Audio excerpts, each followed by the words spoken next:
Sejam bem-vindos a mais uma aula de Bioengenharia dos Solos aplicada à recuperação de áreas degradadas. Nesta aula falaremos um pouco sobre aspectos básicos de recuperação e estabilização de vassourocas. A grande questão é como estabilizar um processo erosivo. Os processos erosivos são muitas vezes de difícil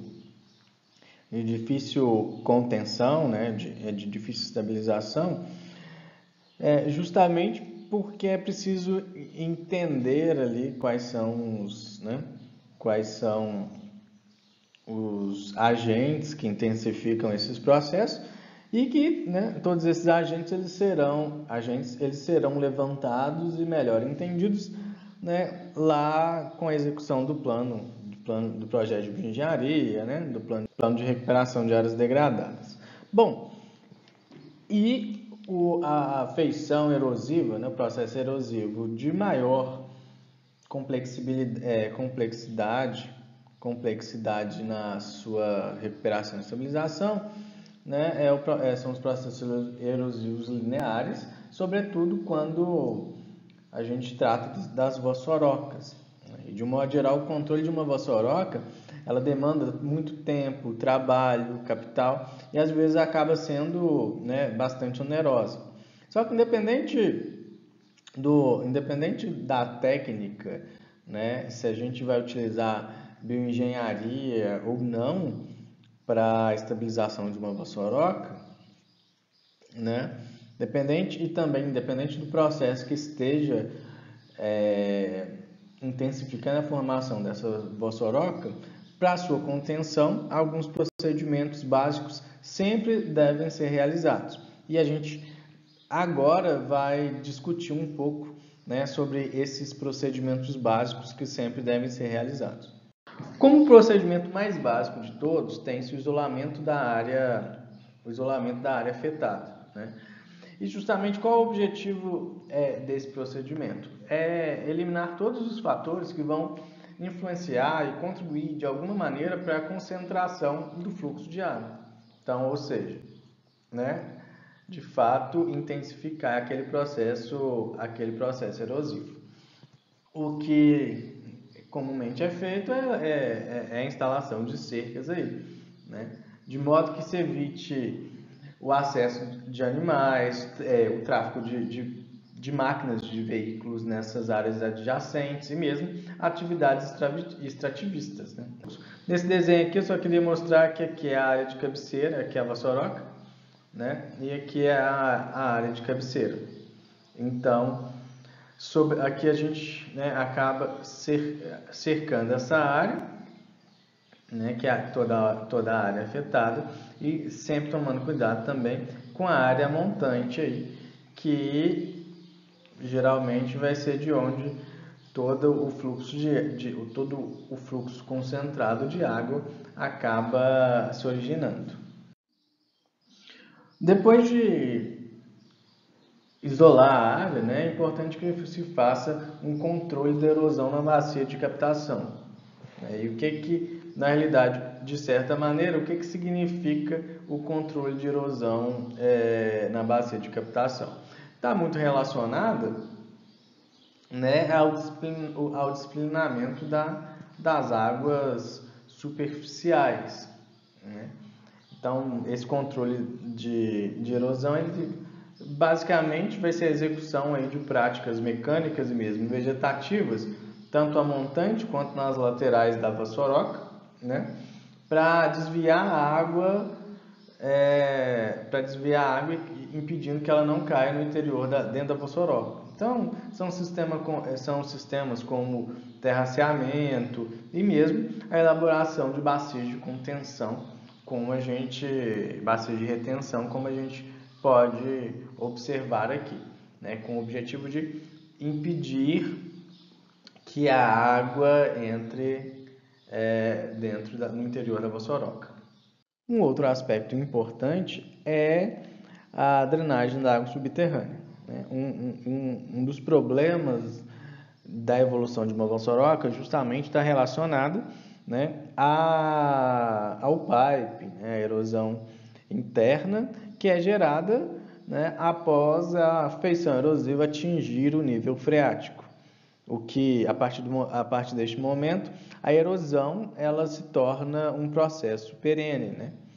Então, se a gente drena essa água, né, com a instalação de drenos no talvergue dessas vossorocas, ou seja, nas porções, né, mais profundas ali da vossoroca, a gente também, né, levar essa água para uma área mais estável, a gente acaba que retira o poder de erosão, né?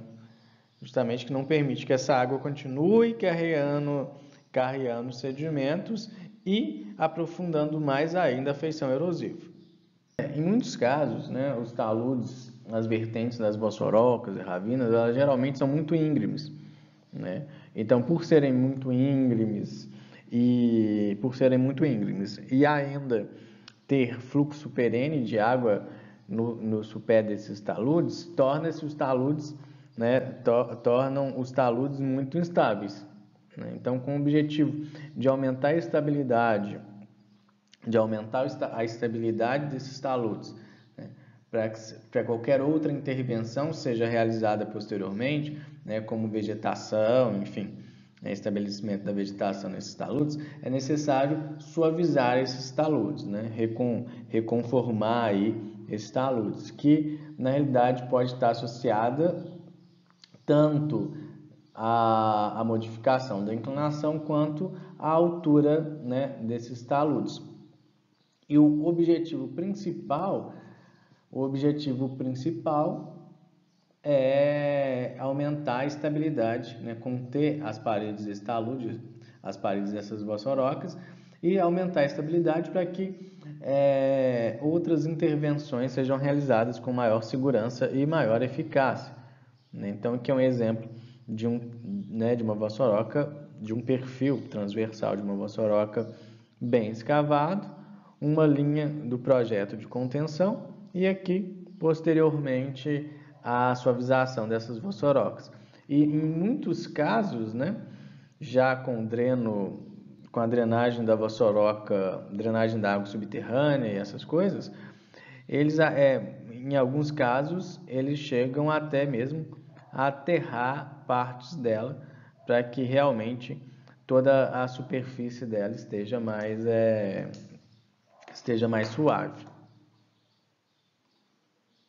E é sempre bom, né? É sempre ideal que essas operações elas sejam realizadas no período mais seco, em que a gente tem também, né, uma maior coesão aparente aí. Também é bastante importante que se construam barreiras dentro dessas vossorocas. Aqui a gente, né, tem em vermelho o limite da vossoroca, em tracejado aqui, né, nessa área de influência, a gente tem o limite da instabilidade das paredes com o movimento de massa. Em azul, a gente tem terraceamentos com o objetivo de reduzir a velocidade do escoamento superficial.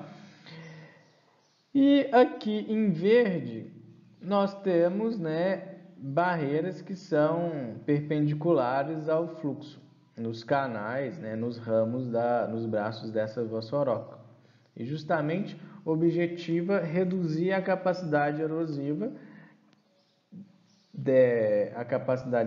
da água, caso ela entre em período de chuva, enfim, do escoamento superficial, né? Porque além de reduzir a velocidade da água que está dentro da vossoroca, né, é levada para a vossoroca pelo escoamento superficial, também acaba retendo os sedimentos que essa água carrega, então consequentemente reduz a capacidade erosiva dessas águas. E, obviamente, a gente, além de todos esses procedimentos, a gente também tem a possibilidade de vegetação da área da vossoroca, da área de contribuição, o monitoramento, né? Aí a manutenção dessas estruturas para o controle e também a recuperação de cobertura vegetal.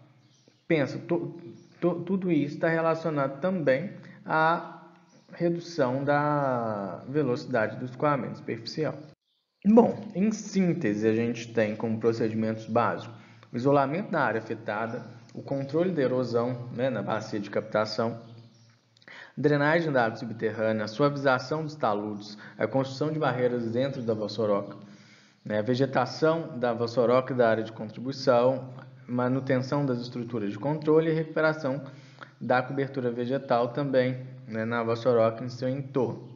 Bom, então, se a gente pensar no controle da erosão, na drenagem da água subterrânea e na construção de barreiras, de fato a gente está falando de ordenamento e dissipação de energia das águas, com o objetivo de reduzir de fato, né, a capacidade erosiva dessas águas, ok? Em resumo, a intervenção deve ser feita nos 3 principais causadores da instabilidade, né? Ou seja, na água, na declividade e na cobertura do solo. Bom, nesses últimos slides a gente discutiu algumas medidas, alguns procedimentos básicos, dependente do que você, né, de qual realmente o projeto vai ser executado ali. Entretanto, é importante lembrar quais são os 2 parâmetros essenciais, em suma, né, de tudo aquilo que a gente discutiu nesses últimos slides, o que de fato é essencial, é a chave, é o segredo para a contenção de erosão hídrica pluvial, né? Como vossorocas, ravinas e mesmo a erosão laminar. Hein? Basicamente, se resume em disciplinamento das águas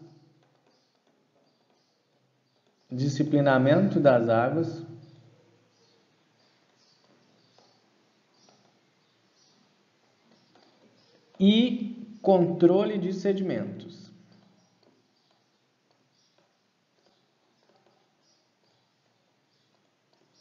Disciplinamento das águas e controle de sedimentos, né?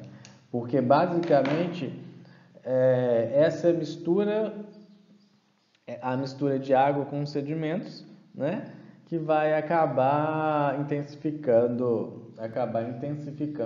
os processos erosivos. Quanto maior o conteúdo de sedimentos que um fluxo de água carrega, maior é o potencial erosivo desse fluxo de água. Então, quando você disciplina as águas superficiais e controla os sedimentos, a gente reduz o potencial erosivo e com algumas outras medidas a gente consegue conter e estabilizar esses processos erosivos. A gente falou um pouco da questão de controle, de estabilização de vossorocas, de processos erosivos. Bom, mas as medidas e as técnicas para recuperação, né, dessas áreas e mesmo do emprego da bioengenharia para essa recuperação, então, com o objetivo de proteção das encostas e o controle de erosão, intervenções serão feitas com emprego conjunto ou não, de elementos inertes e elementos vegetativos. Então, nesse caso, a gente pode ter estruturas vivas, estruturas mistas e estruturas inertes. As estruturas vivas, elas vão ser estruturas nas quais utilizam-se somente os elementos vegetativos, os elementos vivos. As estruturas mistas são as estruturas nas quais terão a utilização conjunta de elementos inertes e elementos vegetativos. E as estruturas inertes, né, serão aquelas estruturas nas quais se utilizarão somente elementos inertes. Então, de um modo geral, para a bioengenharia, né, para o nosso curso aqui, o que nos interessa justamente será a utilização das estruturas vivas e das estruturas mistas, né, pensando no uso conjuntivo, uma estrutura mista, e quando a gente tem só a utilização de elementos vivos, ou seja, uma estrutura viva. Eu disse que a gente tem as estruturas vivas, e as estruturas mistas e as estruturas inertes, e essas estruturas elas serão elas serão construídas a partir de elementos vegetativos ou elementos inertes. Mas a questão, qual a diferença, né? Existe vantagem de um elemento vivo sobre o outro, né? O que são esses elementos? Os elementos vegetativos e os elementos inertes. Os elementos inertes, eles vão apresentar propriedades muito previsíveis e invariáveis com o tempo, né? Se a gente pensar, comportamento de um concreto, né? É previsível e é invariável, né? Então, de certa maneira, quando a bioengenharia ali, a utilização de vegetação na contenção de encostas, ela começa a ser desprezada um pouco, né, no fim do século XIX ali, justamente está relacionada, né, por essa previsibilidade de propriedades, o que, de certa maneira, acaba sendo vantajosa sobre alguns aspectos, né? Bom, e quando a gente trata dos elementos vegetativos, eu justamente, né, quero salientar que os elementos vegetativos, eles podem parecer, eles vão apresentar, né, eles são imprevisíveis. Então, eles vão apresentar papéis e comportamentos diferentes, dependendo do contexto no qual esses elementos vegetativos eles estão inseridos. Então, eu vou dar um exemplo, um exemplo muito peculiar. Vamos pensar, né? Esse senhor esse senhor aí a gente conhece, nosso ex-presidente, e eu quero dizer o seguinte: perceba, ele já esteve na Câmara dos Deputados, ele já esteve como presidente da Câmara dos Deputados, ele já esteve na vice-presidência do país e, por fim, também esteve na presidência deste país. Então, perceba, né? É uma comparação que eu quero fazer. Perceba, ele teve comportamentos distintos, né? Ele teve comportamentos distintos de acordo com o cenário no qual ele estava inserido. E a vantagem também dos elementos vegetativos é que, com o tempo, há um reforço, há um aumento da capacidade de contenção, né? O aumento da capacidade de contenção de erosão, enfim, a força daquele elemento, né, aumenta, do elemento vegetativo, aumenta também com o tempo. Por isso que ele vai acabar exercendo, dando respostas diferentes à medida em que você tem uma modificação de tempo e de situação, ok? Né? E a gente está finalizando, mas os elementos vegetativos são as plantas e os elementos inertes que serão utilizados, né? Podem ser citados madeira, concreto, metal, fibras sintéticas, fibras naturais, geotêxteis, pedras, né? Pedaços de rocha. E que, inclusive, pedra nem é tão errado, porque esses dias, nessa discussão, não é pedra, é rocha, enfim, fui ao dicionário Aurélio procurar o que seria uma pedra. E lá diz que pedra é um pedaço de rocha que cabe na mão. Então, não necessariamente está tão errado assim utilizar o termo pedra, dependendo do contexto que você utiliza. E por hoje é só. Tchau, tchau.